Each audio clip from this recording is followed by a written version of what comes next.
Another recipe ang aking gustong ibahagi sa inyong lahat. Meron akong giniling, karne ng baboy, at meron ding na-dice na patatas.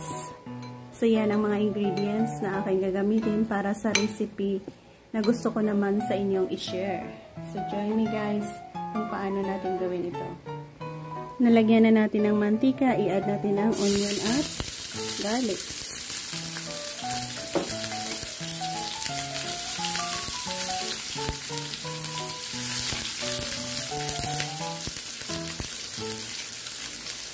I-add natin ang ating giniling.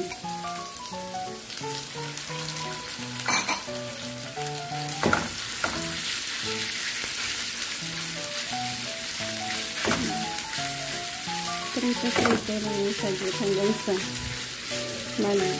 Okay.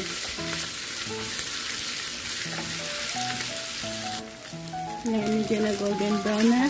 Mag-add tayo ng oyster sauce.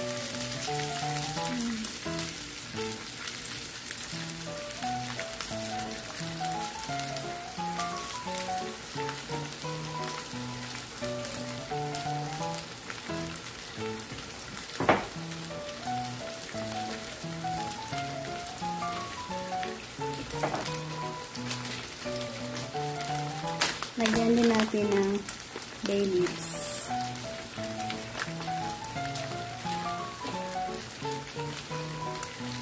Black pepper.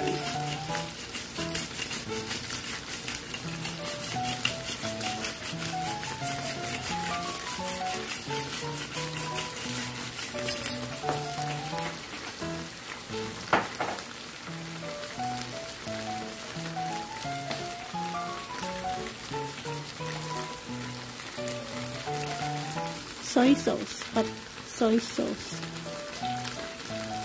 Ayan.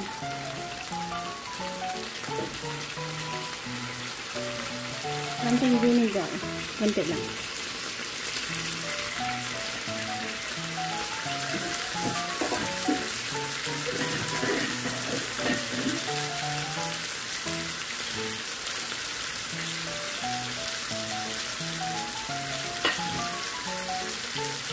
Sugar.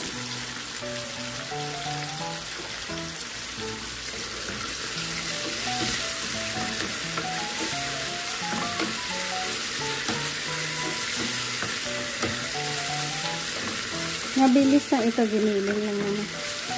So, i-add natin ang ating patatas.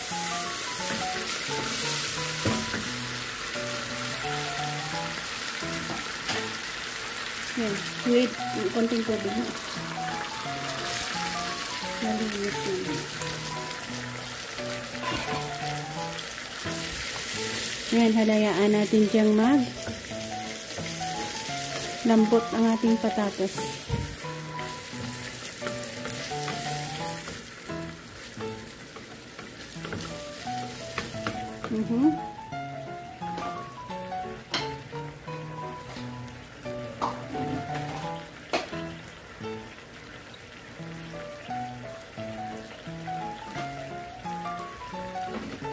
Magdagdag tayo ng isang basong tubig. Cover at hayaang lumambot. Yan. Ito ay kalahating kutsarang cornstarch. Linaliyot natin sa kalahating basong tubig. So, i-add natin dun.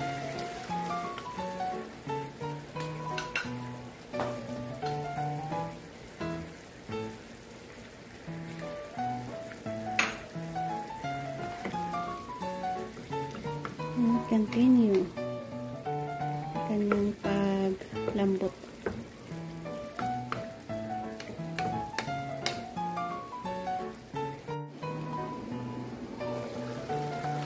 Wow, looking good.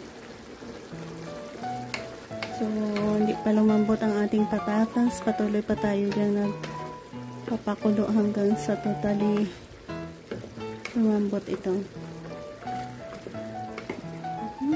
Easy lang na. Easy gawin. Parang adobo style siya. Binili. Na-check na kung sakto ang kanyang lasa.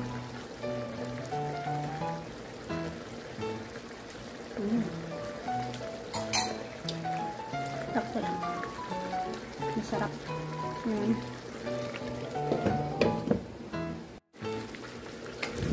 Yan, dito na tayo mag-e-end dahil sa nakuha na natin ang saktong lambot ng ating patatas dito. Saktong lasa ng ating gravy or sauce niya. Yan, oh, malambot na. Yan. So, thank you again for joining me.